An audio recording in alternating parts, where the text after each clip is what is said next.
चलिए अब सिलसिलेवार खबरों की करेंगे शुरुआत और दुनिया की यानी अंतर्राष्ट्रीय तमाम खबरें हम आपको इस बुलेटिन में दिखाएंगे विस्तार से। सबसे पहले बात डोनाल्ड ट्रंप की करेंगे। राष्ट्रपति यूएस के जो हैं डोनाल्ड ट्रंप के तरफ से टैरिफ की घोषणा से पूरी दुनिया में आर्थिक तौर पर तहलका मचा हुआ, ये खबरें आप देख रहे होंगे। ग्लोबल ट्रेड वॉर के चलते पूरी दुनिया में आर्थिक संकट के बादल मंडराने लगे हैं। अमेरिका से लेकर चीन और हांगकांग से लेकर ताइवान और भारत तक के शेयर बाजार धड़ाम से नीचे गिरे हैं।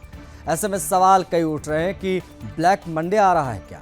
क्यों इस समय ट्रेंड का इस प्रकार से झटके पे झटके वो दिखाई दे रहे। करीब 11,000 बैंक बंद हो गए, जिसे डोनाल्ड ट्रंप के टैरिफ की मार ने एक बार फिर से उस त्रासदी की याद दिला दी। इसे 1987 के ब्लैक मंडे से जोड़कर इसीलिए देखा जा रहा है क्योंकि 19 अक्टूबर 1987 को दुनिया भर के स्टॉक मार्केट में एक ही दिन में सबसे भारी गिरावट देखने को मिली थी और वो सब कुछ मंडे को हुआ था, इसलिए उसे ब्लैक मंडे कहते हैं। अमेरिका के Dow Jones industrial average DJIA में 22.6% की गिरावट आई थी, जो इतिहास में आज तक की सबसे बड़ी एक दिन की गिरावट है। ये गिरावट अमेरिका से शुरू हुई थी, लेकिन जल्द ही ऑस्ट्रेलिया, ब्रिटेन, कनाडा और एशियाई बाजारों तक ये फैल गई।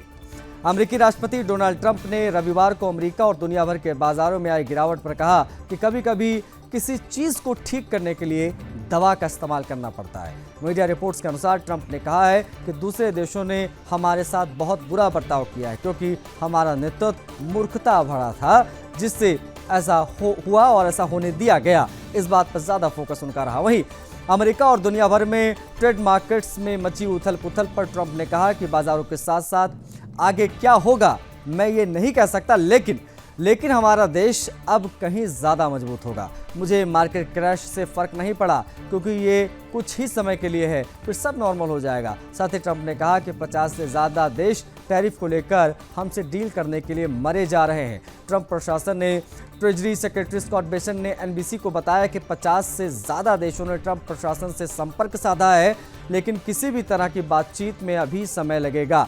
बेसेंट ने कहा कि ये सब देश जो हैं वो लंबे समय से हमारे साथ गलत व्यवहार कर रहे थे और यह ऐसा मामला नहीं है जिसे कुछ दिनों या हफ्तों में बातचीत करके सुलझा लें।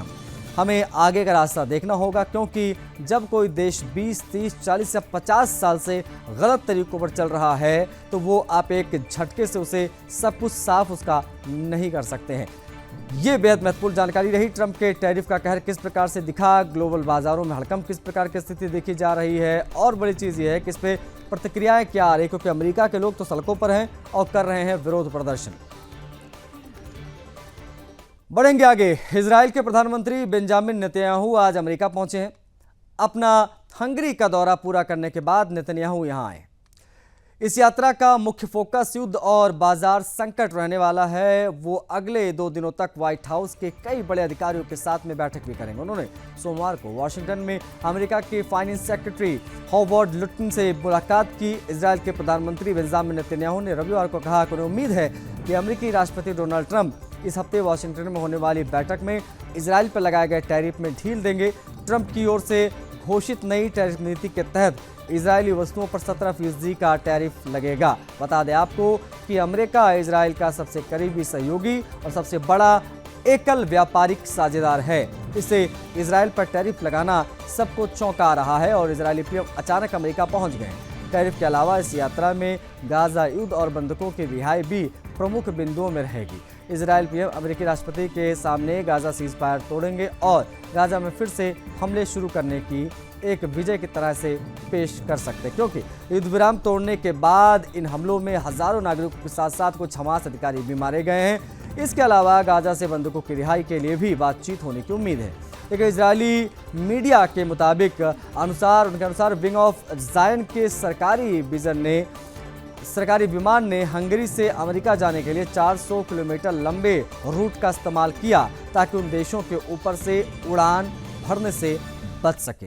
इसके बारे में माना जाता है कि वे अंतर्राष्ट्रीय आपराधिक न्यायालय द्वारा उसके खिलाफ जारी गिरफ्तारी वारंट को लागू कर सकते हैं। इजरायल का मानना है कि आयरलैंड, आइसलैंड और नीदरलैंड सभी गाजा में युद्ध अपराधों के लिए जारी ICC वारंट को लागू करेंगे। इसीलिए विंग ऑफ जायन क्रोएशिया, इटली और फ्रांस के ऊपर से उड़ान भरी। अमेरिकी पहुंचे इजराइल पीएम नेतन्याहू से जुड़ी यह पूरी खबर।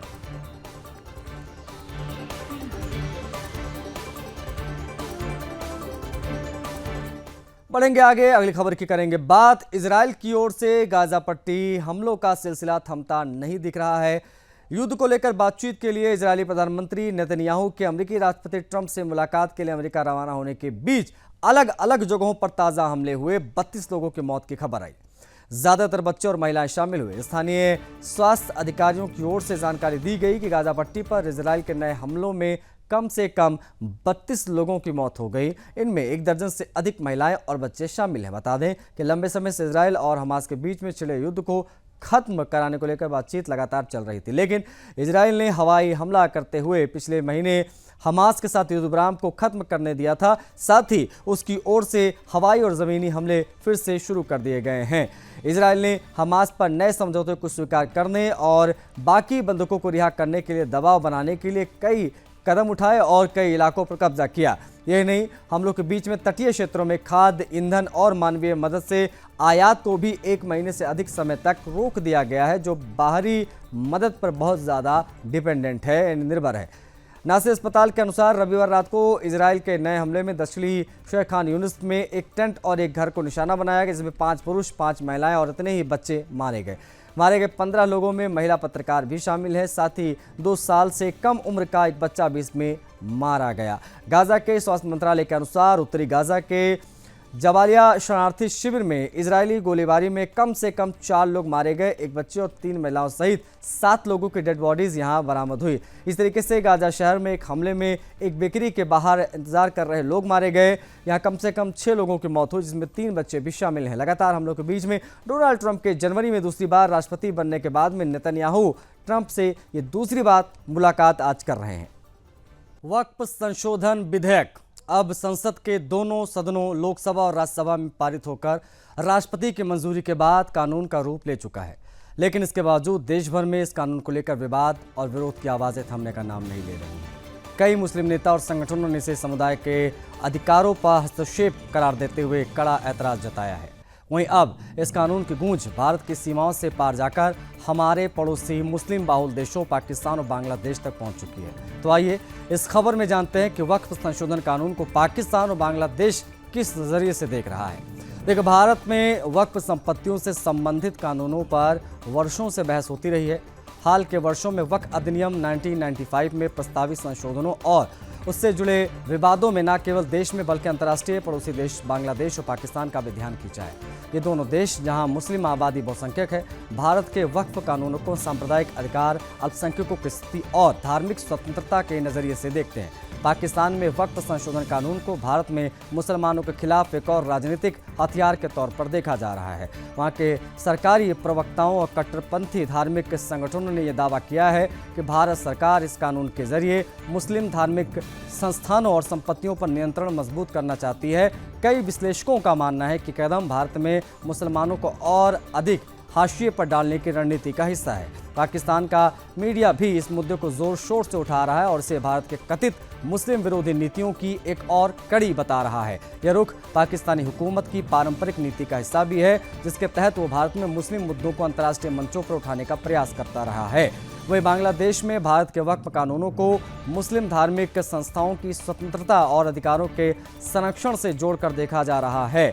वहाँ के कुछ इस्लामी संगठनों और विचारकों का मानना है कि भारत में वक्फ बोर्डों को व्यापक अधिकार दिए गए हैं, जो मुस्लिम समुदाय को धार्मिक और सामाजिक रूप से मजबूत करने का एक माध्यम हो सकते हैं। हालांकि बांग्लादेश सरकार ने आधिकारिक रूप से इस मुद्दे पर कोई कड़ा रुख नहीं लिया है, लेकिन वहां के मीडिया में इसे भारत में मुस्लिमों की धार्मिक स्वायत्तता के तौर पर पेश किया गया है। बांग्लादेश में यह भी चर्चा है कि भारत के वक्फ बोर्ड को इतनी अचल संपत्तियों पर अधिकार क्यों है और क्या यह मॉडल अन्य देशों में भी लागू किया जा सकता है। हालांकि आलोचक ये भी सवाल उठा रहे हैं कि इन संपत्तियों की पारदर्शिता और उपयोगिता की कितनी निगरानी होती है।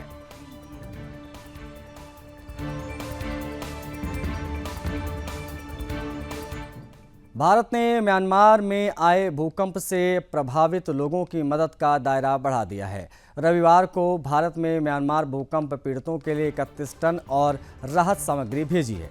इसमें भारतीय सेना के फील्ड अस्पताल के लिए ज़रूरी सामान भी शामिल हैं। ये सहायता C-17 ग्लोब मास्टर से भेजी गई है। इस संबंध में एक वरिष्ठ अधिकारी ने बताया है कि विमान ने रविवार सुबह गाजियाबाद के हिंडन वायुसेना स्टेशन से उड़ान भरी। विदेश मंत्री एस जयशंकर ने सोशल मीडिया मंच एक्स पर पोस्ट किया और कुछ तस्वीरें भी साझा की। भारत ने म्यांमार के भूकंप पीड़ितों के लिए दवाइयां, कपड़े और इसके अलावा सैकड़ों टन अनाज भी भेजा है ताकि भूकंप पीड़ितों को भूखमरी से बचाया जा सके। बता दें कि भारत ने भूकंप से हुई तबाही के बाद ऑपरेशन ब्रह्मा नाम से राहत अभियान शुरू किया था। इस बीच भारतीय नौसेना के प्रवक्ता ने बताया कि 405 टन चावल सहित 442 टन राहत सामग्री लेकर आईएनएस घड़ियाल शनिवार सुबह यांगून पहुंच गया।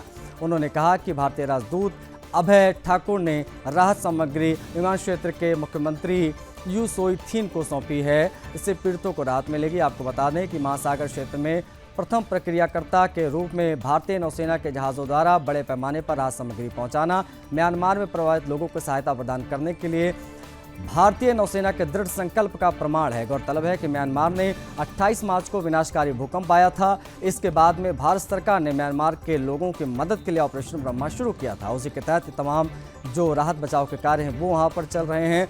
442 टन राहत सामग्री के साथ में म्यांमार के लिए जहाज जो है भारत से रवाना हुआ था।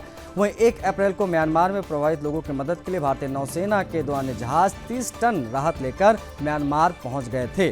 भारत सरकार के ऑपरेशन ब्रह्मा के अंतर्गत ये मदद पहुंच चुकी है। इससे पहले भारतीय नौसेना के जहाज आईएनएस सतपुड़ा और आईएनएस सावित्री भी करीब 40 टन राहत सामग्री लेकर यूंगान पहुंच चुके हैं।